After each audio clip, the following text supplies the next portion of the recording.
mantener la visión de una economía positiva, porque la riqueza no es el problema. El problema no está en producir riqueza, el problema está de cómo, primero, cómo se utiliza también esa riqueza. Y ese es el interés de la iglesia, ver cómo se está utilizando los recursos de este planeta, porque a veces la economía, por el afán del progreso supuestamente, o por el afán de la producción, esa palabra es la más peligrosa, en el sentido de que por el afán de producción, pues la gente capitalizadora o capitalista a veces olvida eh, el cuidado del medio ambiente, olvida el cuidado de esos mismos recursos, ¿verdad? La iglesia, al igual que muchos ecologistas, también propone pues un desarrollo sostenible, donde realmente la economía no genere el malgasto, la extinción o erradicación de recursos, ¿verdad? Y que sea además también beneficioso, amigable con el ambiente que vivimos, para que no solamente sea el desgaste de recursos, sino también la contaminación, ¿verdad? Todos esos detalles preocupan a la iglesia y es parte del llamado que también se hace. Tener una economía positiva implica eso, asumir el reto de hacer riqueza, ¿verdad? Pero positivamente. De esta manera se procura también permitirle a los seres humanos adquirir esto que es su derecho, el derecho a trabajar, el derecho a tener un empleo, el derecho a tener posesiones, que es un derecho que la Iglesia reconoce como parte del derecho natural. El problema de la propiedad privada. La pregunta que se hacen algunos, ¿cómo comenzó la propiedad privada? La Iglesia sabe que si bien es cierto, ha habido a veces acaparamiento, mezquindad, explotación, el derecho a la propiedad privada es un derecho también inalienable, porque es un derecho natural. El hombre mismo ha sido llamado por Dios, ¿verdad?, a hacer uso de su inteligencia para poder dominar la tierra. Y el fruto de ese trabajo que él realiza es lo que realmente genera la propiedad privada. Así que ya puede ser tejiendo, labrando la piedra, cortando leña, lo que sea, cual sea el oficio del hombre, ¿verdad? El producto de ello, evidentemente, es su derecho. Eh, y esto es lo que realmente reconocemos. Por lo cual, hay que entender que incluso en la política salarial, incluso en la política estatal, primero los salarios deben ser realmente justos, de acuerdo al trabajo que se realiza, ¿verdad? Al esfuerzo que se realiza.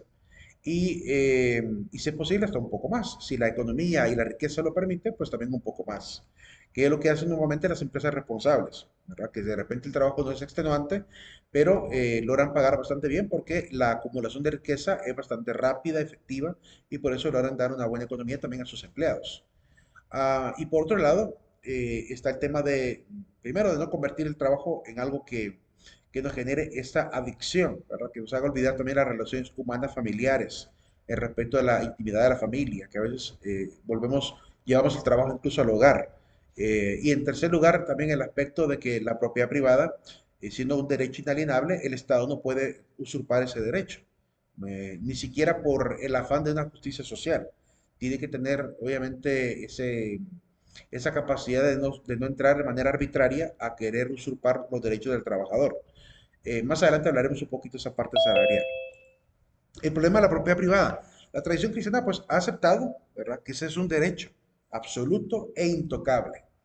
Es que pongámonos a pensar, poniendo un ejemplo, se puede decir, hipotético, supongamos que en la primera etapa de la historia del hombre ya más habilis, ¿verdad? El Homo habilis, alguien de repente, no sé, iban por un camino, ¿verdad? Vieron un tronco tirado en la calle y vinieron todos y vieron el tronco. Todo el mundo pasó de largo, ¿verdad? Pero vino alguien y dijo, me voy a llevar este tronco, ¿verdad? Y agarró el tronco y se lo llevó. Como nadie le paró atención, no puso atención, él lo agarró. Se lo llevó, lo talló, lo pulió, ¿verdad? Y se fabricó un par de sillas. Entonces alguien descubre que el hombre hizo un par de sillas, ¿verdad? Algo para sentarse, supongamos. Es un poco absurdo creer que había sillas en esa época, pero supongamos que fue así. Entonces alguien dice, dame una de esas sillas. No, la silla yo la hice, ¿verdad? Y el tronco yo me lo traje. La creatividad fue mía. Así que, ¿con qué derecho vienes tú a pedirme que te dé una silla? Te la vendo. Y así es como surge la propiedad privada. Surge porque de repente alguien, ¿verdad?, tuvo un ingenio, a otro le gustó y empezó el comercio. Empezó el comercio mediante el trueque y más adelante con el uso de la moneda. Entonces entendemos que eso surgió naturalmente. No fue realmente que alguien dijo, voy a explotar a la gente vendiéndole sillas. No, o sea, esa es la visión absurda que tienen a veces las ideologías de izquierda, que creen que todos los industriales o todos los empresarios siempre hacen con mala hazaña, con mala intención el vender un producto. Y no es así. A ellos se les ocurrió una idea brillante y dijeron, esto puede adquirir billete, esto puede obtener dinero, por lo cual se dedicaron de lleno a trabajar por ello, a lograr ese sueño, ¿verdad? Y por eso es que lograron ser los grandes empresarios que son quizás hoy en día. Entonces no podemos generar ese discurso de odio haciendo creer que cualquiera que ha adquirido riqueza lo adquirió de manera ilegítima.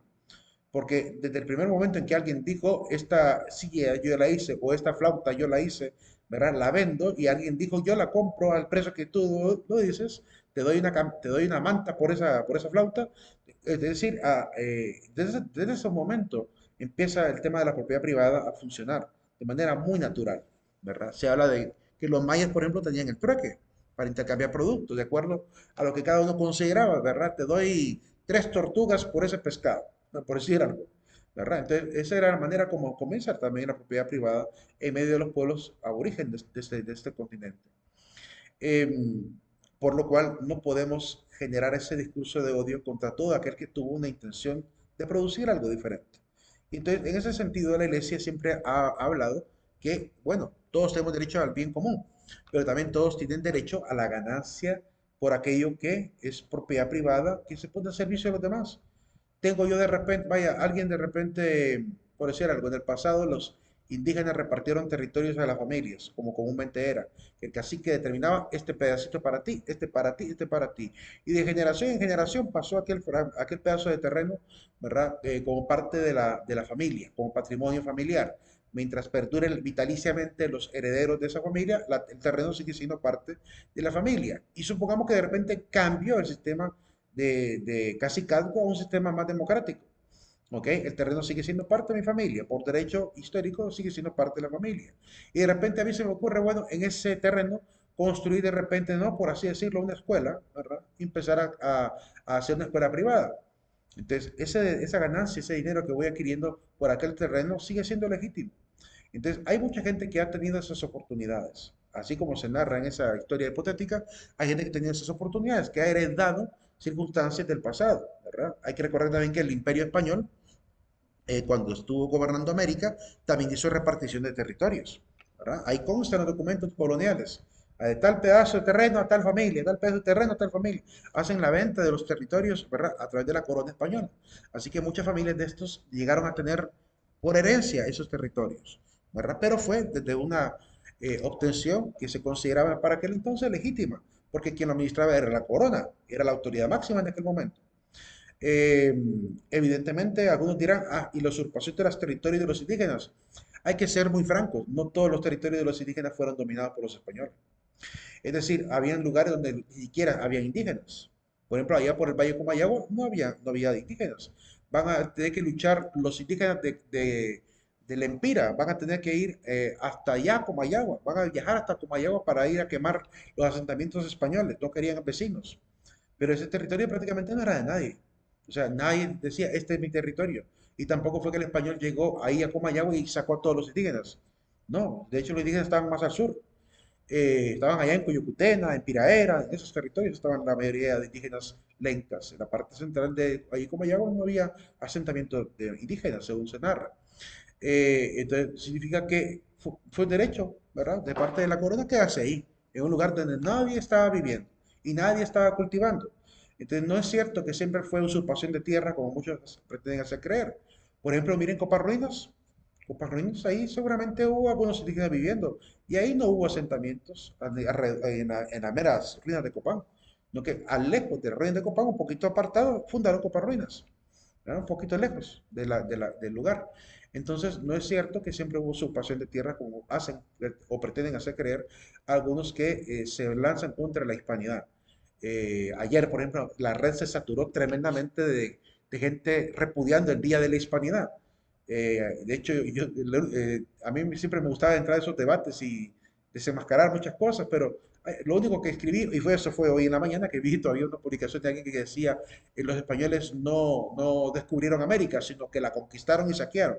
Entonces yo lo único que escribí en un comentario como ese fue, ahora dilo en lengua nativa. Es decir, sé coherente, ¿verdad? Sé coherente. Si tanto te duele lo que los españoles hicieron hace 500 años, pues te vuelve a tu lengua nativa, si te crees indígena, vuelve a las prácticas indígenas, ¿verdad? Vuelve a sacar corazones, ¿verdad? Anda semidesnudo, como andaban los indígenas, descalzo, como andaban muchos indígenas, cazando por los bosques.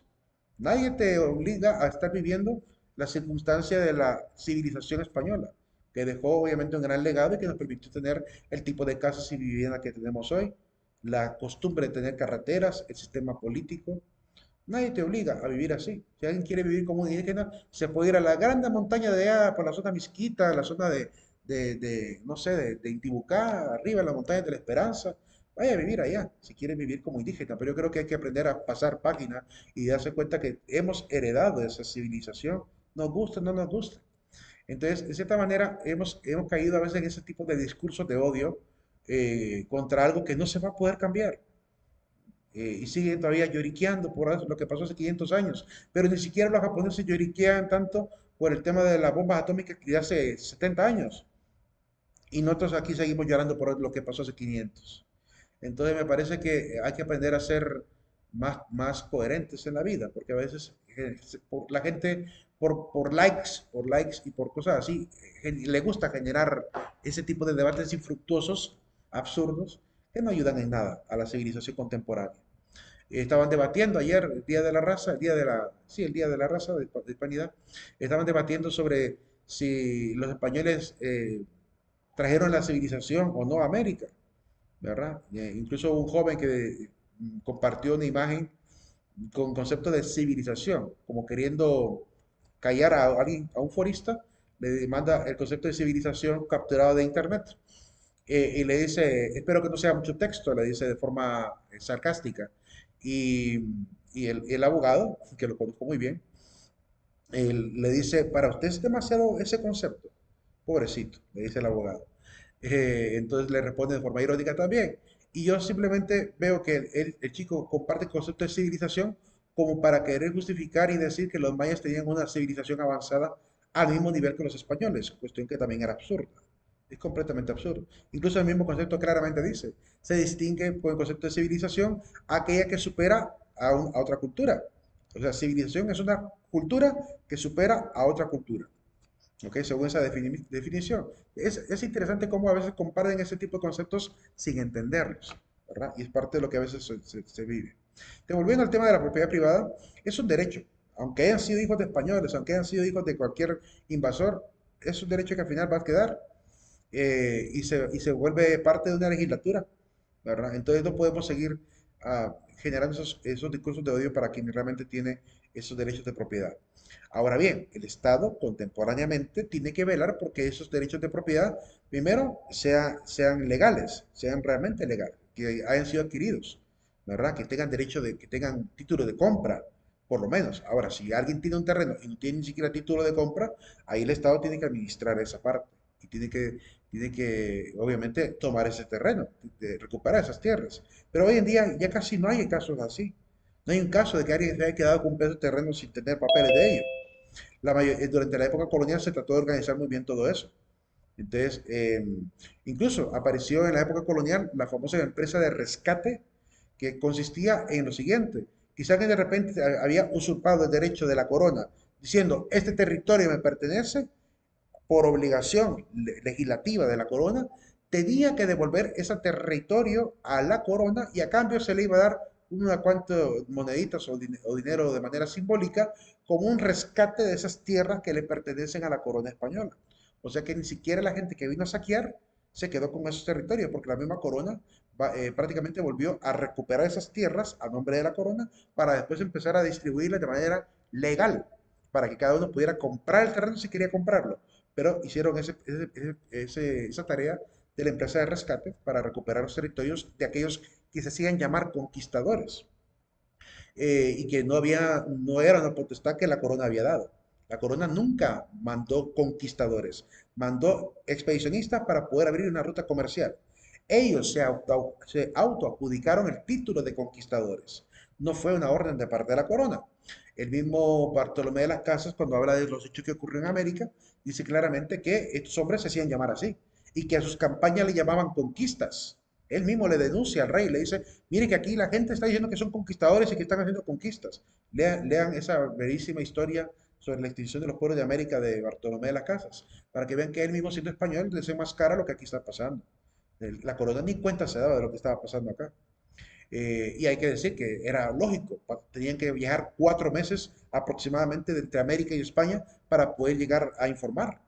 Entonces, evidentemente ocurrieron muchas cuestiones irregulares porque no había legislación en América todavía.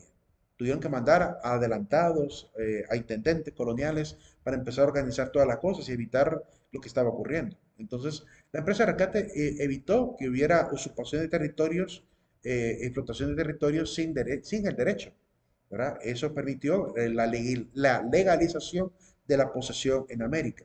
Pero para los que no conocen la historia, creen que aquí se repartieron al antojo de cada uno de los territorios. No, al final la corona terminó administrándolo legislativamente para permitir que fuera conforme al derecho que tenían en España también.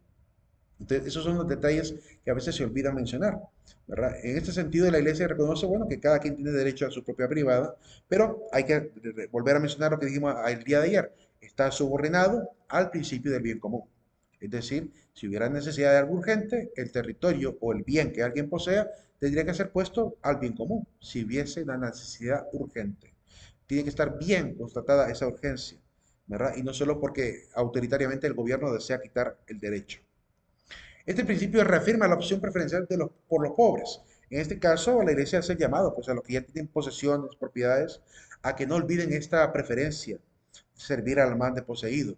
Dice el documento del compendio. El principio del destino universal de los bienes exige que se vele con particular solicitud por los pobres, por aquellos que se encuentran en situaciones de marginación y en cualquier caso por las personas cuyas condiciones de vida les impiden un crecimiento adecuado. Aprender a ver este principio también de la opción preferencial por los pobres, aunque no es un principio, no está definido como principio general de la doctrina de la iglesia, pero yo creo que debería de aparecer. Yo creo que, sinceramente, además de estos principios que hemos enumerado, el principio de la opción preferencial por los pobres, debería de aparecer como un principio más enumerado, como parte también de los diferentes principios que estamos viendo.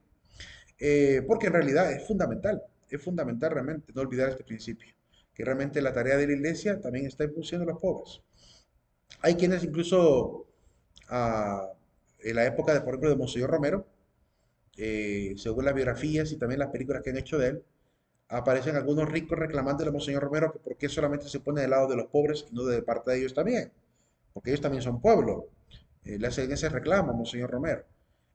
Sin embargo, es lógico que el papel de la iglesia, igual como el señor Romero lo entendió, es que no puede el padre ponerle tanta atención al hijo mayor, que es independiente. Digamos, hay dos hijos, uno tiene 21 años y el otro tiene 5 años. El cuidado de un verdadero padre reparte proporcionalmente la atención entre esos dos hijos. No le va a prestar más atención al del 21 y descuidando al de 5 que necesita mayor colaboración y ayuda. Por lo cual, lo mismo sucede con la gente pobre. La gente rica no necesita tanta atención como la gente pobre que requiere mucha atención. Por ese motivo es que hablamos de la opción preferencial por los pobres, porque ellos requieren mayor atención, viven en una situación precaria, difícil, inhumana a veces, y por tanto se requiere mayor esfuerzo de parte de la iglesia ahí. No es porque desprecie a los ricos, si los ricos están viviendo bien, los ricos tienen buena comodidad y calidad de vida, y lo único que debe preocuparle a la iglesia respecto a los ricos es que también sean muy espirituales, ¿verdad? Que recuerden lo que Pablo le enseña a los ricos. Ya lo veremos más adelante cuando toquemos la parte bíblica. Ahí vamos a leer a San Pablo en el texto de 1 Corintios capítulo 5 o 6, creo que está, 5 o 6. Perdón, no, no, 1 Corintios, no es en 1 Corintios, es en Gálatas. Aparece la recomendación a los ricos, capítulo 5 de Gálatas. Em, Vamos a ver eso más adelante. Pero es importante entender esto. La iglesia no es que esté despreciando a la clase rica, sino que realmente sabe que no necesita más, ¿verdad? No necesita proyectos de la iglesia, no necesita orfandad, atención a la orfandad, no necesita atención al adulto mayor, porque ellos mismos incluso tienen hasta, no sé, prebendas de parte del Estado, trabajan para el Estado, tienen subsidios, muchos de ellos tienen incluso plan de retiro, o sea, no ocupan realmente la atención, ni siquiera en la ancianidad, mientras que los pobres sí. ¿verdad? Esa es la razón por la cual la Iglesia presenta este principio. Esta es una opción, dice la Iglesia, o una forma especial de primacía en el ejercicio de la caridad cristiana. Como ahí hay más necesidad, pues ahí se puede practicar más la caridad, de la cual da testimonio toda la tradición de la Iglesia, nos dice San Juan Pablo II en la carta encíclica que vamos a ver más adelante, la Sollicitudo Rei Socialis, en ese documento, numeral 42. Entonces, es claro que cuando optamos por los pobres es porque ahí hay más que hacer y por tanto ahí podemos practicar aún más la caridad, que es básicamente el espíritu cristiano. Un espíritu cristiano caritativo es lo que realmente nos pide la palabra. Y la manera más rápida de poder practicarla es con los pobres. Ahí realmente podemos poner a funcionar la paciencia, la hermandad, la tolerancia, la solidaridad, tantos principios que la fe cristiana nos incita a vivir, pues ahí lo practicamos, ¿verdad? De esa manera. Sea los que se han comprometido de lleno a trabajar con los hermanos religiosos o los que de repente no estamos comprometidos de esa manera, pero tratamos de la vida cotidiana de cualquier otra forma, con la gente que está alrededor nuestro, la gente que de repente nos encontramos incluso en los caminos, poder ver cómo atendemos, cómo auxiliamos, ¿verdad? Eh, y poder obviamente vivir la caridad también, ¿verdad? Porque es un llamado para todos los cristianos, no solamente para los consagrados. Todos los cristianos estamos llamados a vivir la caridad. El sexto principio es el principio de subsidiariedad. Este principio, no sé si antes de continuar con el principio de subsidiariedad, ¿hay alguna pregunta o comentario sobre el principio del destino universal de los bienes? ¿Alguna duda o comentario sobre lo que hemos venido platicando del tema de la propiedad privada, el tema del derecho del, del- del pobre? Si no, continuamos. Em, Oye, normalmente en las ideologías de izquierda, pues se habla mucho del tema también de la igualdad en los bienes. Pero como había mencionado yo anteriormente, hay que tener mucho cuidado con esas ideologías, porque comúnmente lo único que hacen es polarizar y volver enemigos a los pobres respecto a los ricos. Como si los ricos fueran siempre culpables, porque no siempre son culpables, de lo que sucede con los pobres.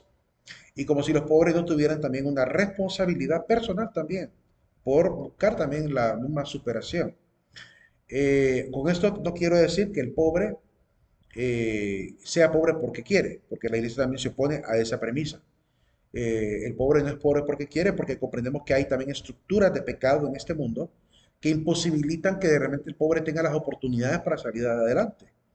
Y también hay también círculos viciosos que no se pueden romper si no hay un auxilio.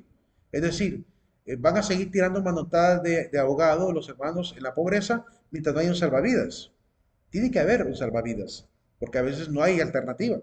Imagínense cómo un padre de familia va a poder mandar a sus hijos, llegamos a una escuela, si no le alcanza el salario ni siquiera para comprar un uniforme. Necesita de alguna manera un subsidio para poder hacer que sus hijos salgan del ciclo de la pobreza educándose.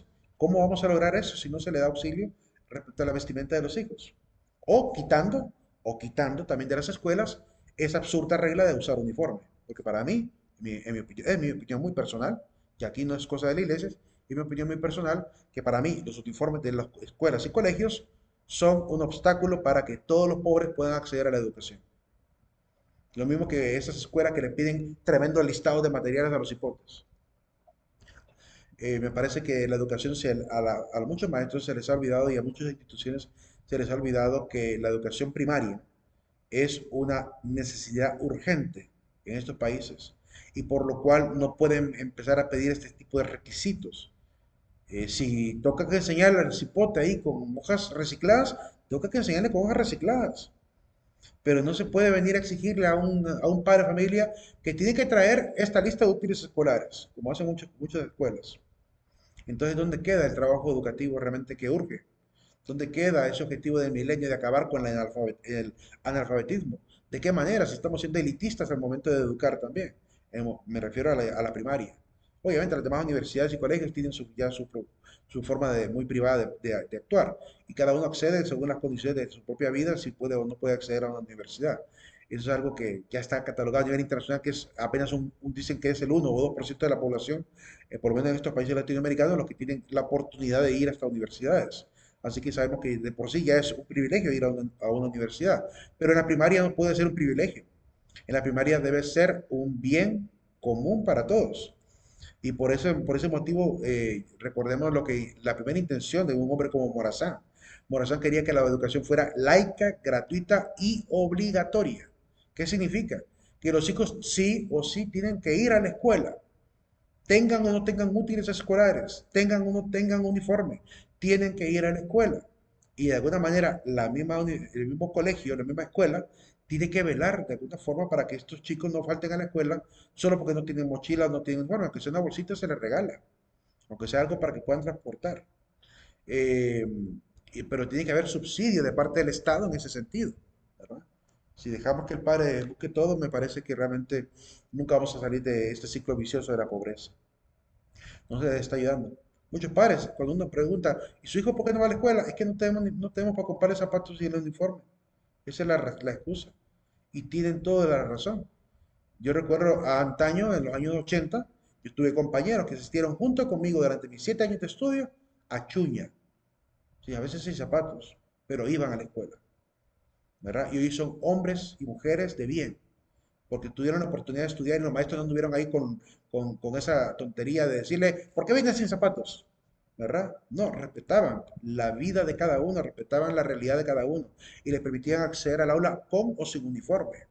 Que también nos llegaron a pedir uniforme, pero que si un alumno no podía, no iba con uniforme, ¿verdad? Los que podían iban con uniforme, los que no, no. Y yo creo que más bien habría que quitar el uniforme, respetar la individualidad de cada persona. Ingeniero. Dime.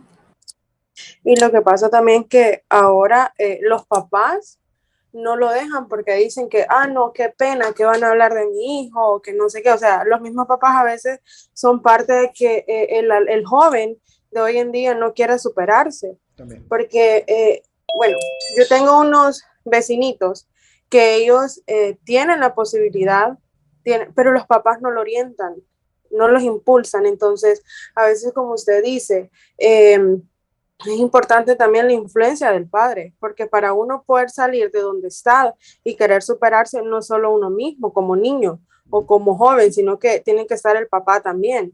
Y hay otra cosa que muchas veces, y no recuerdo muy bien la escuela, yo soy de Choluteca, yo estaba haciendo un trabajo en una escuela y yo escuché que una maestra le dijo al papá, necesita usted hacer lo posible porque su niño venga con el uniforme. Y el papá le dijo que él no tenía los recursos. Entonces la maestra le dijo que él veía para que su hijo llegara con el uniforme. Que accionan, no permiten crecimiento también.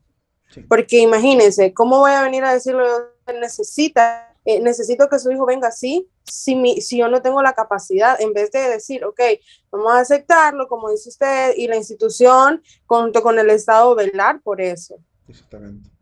Es que eso es necesario, porque de hecho la razón quizá por la que los padres hoy en día incluso se avergüenzan de cómo pueden mandar a sus hijos a la escuela es por lo mismo que ha ocurrido en la escuela, que se ha convertido en una situación muy elitista. Entonces saben de que si el cipote no llega con el uniforme o no llega bien vestido, ¿verdad? Además del bullying que hay en las escuelas que no se ha podido controlar porque ya se perdió el respeto, ese es el otro problema que tenemos socialmente hablando. Que si un chico llega, digamos, sin zapatos a la escuela, los demás se van a burlar de él. Y eso no pasaba en nuestra época. Por lo menos en mi época, yo muchas veces veía incluso con nombre y todo, un amigo llamado Alexis Linares, que es hermano de un sacerdote que es el padre Jorge Linares. Él fue mi compañero en la escuela y él iba a veces sin zapatos durante los primeros años de primaria. Ya como de cuarto grado en adelante ya fue con zapatos, pero al principio iba a Chuña. Y él es uno de los que iban a Chuña. También otro compañero llamado Nego también iba sin zapatos. Y yo no recuerdo jamás haber visto que se les insultara o que se les hiciera de menos solo por ir de esa manera. Al contrario, a mí me impactaba muchísimo, me impactaba mucho que ellos fueran así. ¿Cómo se puede decir? Me sensibilizó esa situación. Ver a mis compañeros llegar con ese nivel de pobreza me sensibilizó a ser más agradecido con lo que yo tenía. Entonces ayudaba más bien a eso también, a lo que realmente tenían, a no ser arrogantes, porque veíamos la humildad de estos hermanitos que llegaban así.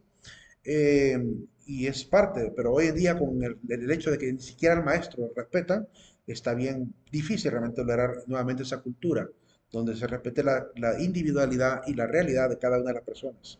Es un trabajo tremendo que hay que hacer a nivel cultural. ¿verdad? De los padres actualmente ya no seguir con ese tipo de situaciones de superficialidades y de aprender a aceptar la propia historia que cada uno nos tocó vivir. Pero va a ser bien complicado, porque como digo, hoy en día más bien hay padres de familia que en vez de apoyar a lo que el maestro diga, más bien se ponen contra el maestro. Y entonces el maestro perdió ya la autoridad sobre los hijos. El hijo pone a veces una excusa ante el padre y el padre le cree ciegamente a su hijo y entonces se genera esa situación, ¿verdad? Anteriormente los padres le decían al maestro, mire, si Cipote se porta mal, me le suena. Hoy no, ¿verdad? Hoy si hay un regaño al Cipote, ¿por qué me lo regañó? La actitud es muy diferente de parte del padre de familia y eso imposibilita que la educación sea efectiva. Y esa es la razón por la cual las épocas han cambiado tan drásticamente. Ya, hoy, anteriormente, ver lo que hoy vemos en chicos de 8 añitos, con el vocabulario que tienen hoy en día, ¿verdad? Un montón de malas palabras, un montón de obscenidades. Desde los 8 años ya se escucha hablar niños con un nivel de obscenidad tan grande que ni siquiera yo miraba en mis primos de 18 años a tener en su cotidianidad. Jamás vi yo a mi primo Orlando, que tenía 18 años cuando yo tenía 8, jamás lo vi a él siendo un vulgar, un obsceno, con su vocabulario o frente a nosotros. Bromeaba y todo, buena gente y todo, Ingeniero, pero ¿sabe qué es lo? la cultura ha cambiado muy drásticamente. Dime. Disculpe, ¿sabe qué es lo que pasa también? Que a veces los papás no tienen el cuidado de generar conversaciones con un grado alto de malas palabras o de cosas que tienen otro sentido. Y bueno, mi papá me cuenta que en el tiempo de antes, cuando eran ese tipo de conversaciones que iban a generar malas palabras o otros entendidos, ellos estaban aparte. Y que si usted llegaba ahí y se acercaba, entonces ya Rayado. tenía su coscorrón fijo. Ujú. Sí, por estar ahí. Así, entonces es lo que falta. La cultura que tenemos hoy en día creo que ha cambiado muchísimo y se debe mucho también a la creación de muchos derechos, que es muy importante, claro, es muy importante, pero muchos derechos a veces dejan fuera el crecimiento de una manera educacional para los niños, porque como usted bien lo mencionaba, si bien es cierto, ahora, si un maestro regaña a un niño, ya se genera un problema. Entonces, el derecho creo que ha venido a facilitar muchas cosas y también ha venido a impedir muchísimas cosas sobre la sociedad. Totalmente, y es que es una mala comprensión de la libertad, de lo que hay hoy en día. La gente no entiende que la libertad no es el derecho a faltar al respeto, no es el derecho a ser indecoroso, no es el derecho a ser obsceno, como comúnmente se ha creído, ¿verdad? Y como tú misma lo dices, en realidad en el pasado sí, los hombres mayores cuidaban que los chicos no estuvieran en medio de conversaciones de adultos, y les trataban de mantener esa distancia, ¿verdad? Pero hoy no, hoy más bien le celebran cuando el chico dice una mala palabra, cuando se le sale una obscenidad, eh, lo celebran, se burlan, ¿verdad? Y lo hacen pasar como algo muy normal, cuando no es normal y no debería ser considerado normal porque eso tarde o temprano, como hemos visto, ha ido a generar una cultura del irrespeto tremendo, ¿verdad? Escuchar que alguien, por ejemplo, no sé, en el pasado le mentara a uno a la madre, por decir algo, eso era algo que no se miraba. O sea, era difícil ver a alguien que de pronto se atrevía a hacer semejante ofensa. Hoy es cotidiano, ¿verdad? Muy cotidiano. Entonces, o utilizar las palabras altisonantes. Antes era complicado ver algo así. Y hoy en día eso es algo muy común, muy fácil de escuchar ese tipo de conversaciones en jóvenes, en infantes. Es bien tremendo. Realmente culturalmente es un grave problema y con la falta de educación que hay, pues se agrava aún más el problema. Más el tema también incluso cultural del tipo de música que hay también, que han convertido este tipo de música como el trap, como el reggaetón, han convertido también la cultura en algo también donde el uso de malas palabras también es algo muy común, lo han hecho muy común, la gente lo canta, la gente baila esas canciones, ¿verdad? Y es parte de lo que hay. Como digo, va a ser bien complicado hacer un cambio en retroceso, un cambio hacia lo que era la cultura antes. Va a ser muy complicado, pero no perdemos la esperanza. O sea, seguimos trabajando y luchando porque realmente la gente comprenda la gravedad de que el simple hecho de cambiar incluso el vocabulario en la familia puede generar una cultura del irrespeto que se traduce también más adelante en acciones, en golpes, quizá, en enfrentamientos y riñas, en enemistades, incluso hasta que llevan hasta la muerte. Porque la palabra es muy poderosa. Y si las palabras no las cuidamos, entonces evidentemente la cultura también es afectada por ese mal uso del vocabulario. Pero de igual manera es un trabajo constante. Por eso es que incluso en la oración que hacemos todos los días en la mañana, rezamos siempre, guarda mi lengua de toda maledicencia. Lo decimos constantemente, guarda mi lengua de toda maledicencia. Que solo los pensamientos que bendigan permanezcan en mí. Porque el pensamiento, la palabra, ¿verdad? Pueden traducirse en obras. Y eso es algo que entendemos muy bien desde la fe. Pero bueno, prosigamos. El principio de subsidiariedad. ¿A qué nos referimos con subsidio? La palabra subsidium en latín significa apoyo, promoción, desarrollo, ayuda. Entonces, en este caso, el principio de subsidiariedad nos pide que aquellos que están en un orden superior, sea de condiciones de vida, de cultura, pues colaboren con lo que les falta cultura y les falta también la protección misma, el apoyo mismo, que puedan prestarse a colaborar. Ese llamado se hace a nivel individual y también a nivel internacional.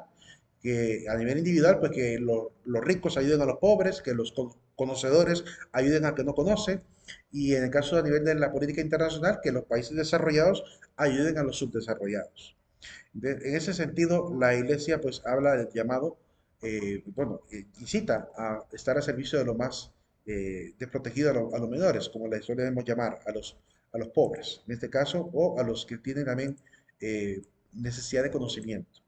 En este caso, pues este principio de alguna manera intenta enseñarnos que hay que proteger a las personas de los abusos también que pueden ocurrir, porque a veces hay instancias superiores como la estructura social, la estructura fiscal, que pueden también agobiar a este pobre. Entonces ayuda también este principio a recordar que estas instancias, las del Estado, las de la economía, las del mercado, tienen que de alguna manera dirigir estas tareas por un correcto uso, ¿verdad? De tal manera que no se convierta también en una opresión sobre aquel hermano que está desprotegido. Eh, entonces, más que, bueno, la caridad es un llamado constante, pero también el tema de vigilar lo que hacemos a nivel del gobierno, que hayan leyes justas, que la ley de mercado también de la oferta y la demanda no exageren los precios, todo eso hay que vigilarlo, ¿verdad? Para evitar que se convierta en un sistema opresivo para la misma clase, las clases menores, ¿verdad? No vamos a poder evitar que hayan clases. Marx intentó hacer una lucha contra las clases en su filosofía, sin embargo la iglesia es mucho más despierta que Marx en este sentido porque sabe que es una utopía, es un acto de utopía, de ingenuidad, de creer que las clases sociales van a poder evitarse y erradicarse. Hay que recordar de dónde viene la iglesia. La iglesia cristiana nace en una especie de comuna, casi como, al estilo de lo que Marx añoraba, donde todos tenían los bienes en común, donde repartían los bienes según la necesidad de cada uno. Y aún con esa primera dinámica de las primeras comunidades cristianas, no se logró sostener, ni aún no se pudo porque los deseos cambian los deseos de cada individuo, cambia la perspectiva de la felicidad de cada uno, cambia el límite de riqueza que cada uno debe tener. Entonces, ante esa diversidad de proyectos de vida, no se puede sostener una equidad y igualdad en todo lo que se posee. Y por tanto la iglesia entendió, a final de cuentas, que cada uno pues hace suyo, ¿verdad? Su propia perspectiva de vida, entonces lo que a unos hace feliz, a otros no, y eso genera también el afán por adquirir unas cosas y adquirir otras.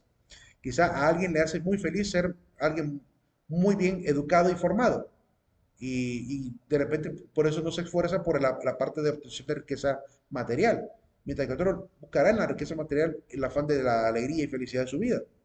Entonces ya genera dos tipos de personas que andan buscando diferentes alternativas para ser felices. Alguien va a ser feliz quizás siendo un arquitecto y otro será feliz quizás siendo un músico, ¿verdad? Y por tanto ahí hay dos maneras de poder expresarse que deben ser respetadas, porque el arquitecto tiene ganas de ser arquitecto y el músico tiene ganas de ser músico. Pero sabemos que por las leyes económicas el arquitecto va a ganar más que el músico y dependiendo a qué nivel llegue el músico. Porque un músico que sea exitoso y que además pegue viralmente podría convertirse en un hombre millonario fácilmente. Entonces, todo depende de las circunstancias, por lo cual no vamos a poder evitar que aparezcan las clases sociales. Así que el sueño de Marx y los socialistas y marxistas es simplemente absurdo. No, con las leyes económicas se entiende que no es posible mantener la equidad por un largo periodo o prolongado, un largo tiempo prolongado. Tarde o temprano aparecerá algo que detone la desigualdad. No vamos a poder evitar. Pero obviamente, sí, pues, al menos podemos buscar estas leyes que permitan, obviamente, que aquellos que se pongan una meta para alcanzar la felicidad las puedan ir adquiriendo. Como que todo el mundo tenga acceso a la educación, que todo el mundo tenga acceso a la protección legal, que todo el mundo tenga acceso a la información, que todo el mundo tenga acceso a tener una seguridad social, ¿verdad? Acceso a la seguridad también ciudadana a nivel de evitar la violencia, evitar la guerra. Todos esos derechos tienen que ponerse a funcionar, ¿verdad? Pero la meta de cada uno, eso sí es muy particular. Eso va a depender mucho de la interpretación de la vida de cada uno incluso. Hay quienes, digamos, van a ser muy felices viviendo de los pobres, otros van a ser muy felices viviendo en una individualidad. Entonces, la manera de interpretar la felicidad es muy, ahí sí, muy relativa en realidad. Esa es creo que la única cuestión relativa de este mundo. De ahí todas las demás se pueden perfectamente conciliar con la moral o la ética. Pero en el caso de la felicidad, creo que es la única cosa en la cual no nos vamos a poder colocar de acuerdo. Porque cada uno ve la felicidad en diferentes aspectos, ¿verdad? Quizá para uno aprender a hablar inglés es un acto de felicidad. Y otro ni siquiera quiere aprender a estudiar inglés. No le complace, le aburre o no quiere. Entonces, nunca va a ver en el aprender inglés la felicidad como la ve el que aprendió a hablar inglés. Entonces, ahí hay una cuestión muy relativa, ¿verdad? Depende de los gustos, preferencias, y que somos tan diversos. Recuerden que los fenómenos de la naturaleza son tan diversos. Una gota de agua no cae de la misma manera dos veces. Entonces, y por ese mismo motivo también la bioquímica del cuerpo, la conducta, el ambiente, mis propios planes y convicciones, todos esos factores van a generar tanta diversidad de opiniones en las cuales no nos vamos a poder poner de acuerdo cuando se trata, por ejemplo, de la búsqueda de la felicidad. ¿Verdad? Esa es la circunstancia. La iglesia lo comprende muy bien porque la misma filosofía enseñó que por muchos caminos diversos que hay, todos tienden a la felicidad a su manera, ¿verdad? Aunque hayan diversos caminos. Contrasta este principio también el hecho de llamar a cada uno de los países a evitar de repente tanta burocracia, todas esas formas donde se imposibilita acceder al apoyo, ¿verdad? A veces hay demasiada centralización en los países, por lo cual hay que luchar contra la centralización. Miren, ¿por qué no llegan los proyectos, por ejemplo, a los diferentes departamentos? Porque en vez de manejar las economías de manera independiente cada departamento, se queda centralizado todo en Tegucigalpa.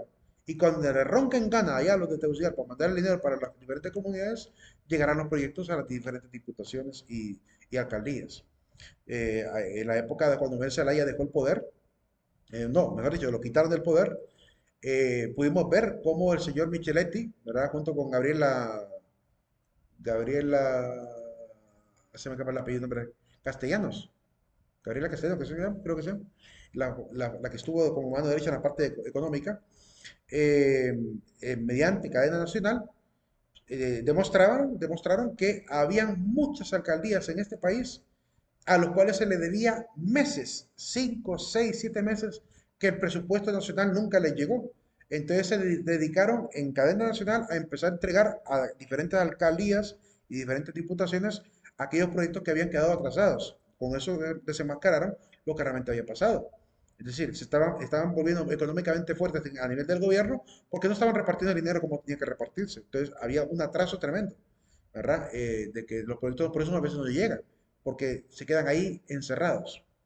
Ahorita, por ejemplo, miraba un video creo que es de Colombia, donde el director del hospital de Colombia les pegó una regañiza a todos los miembros del hospital porque tenían engavetadas facturas que el hospital tenía que haber pagado, muchas facturaciones, muchos salarios que tenían que haber dado y que no se dieron, quedaron engavetados y acumularon una tremenda deuda pública, ¿verdad? Y por razón por la cual no podían obviamente salir adelante.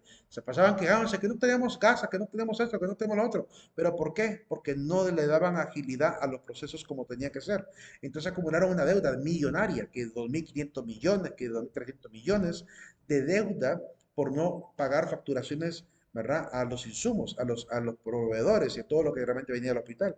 Por eso ya no conseguían quién les daba, quién les diera, obviamente, digamos, producto por adelantado, porque tenían acumulado eso. Él se logra enterar de todo esto cuando llega como nuevo director, porque era el nuevo director el que llegó, y les pegó una regañada, porque dice, de esta situación del hospital, todos son culpables.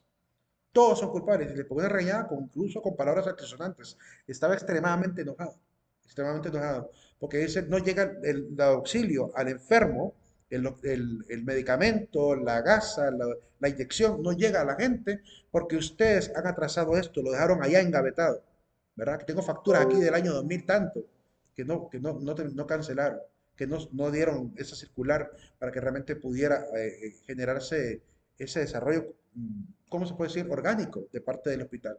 Pero lo mismo que sucede ahí en Colombia, sucede aquí en Honduras.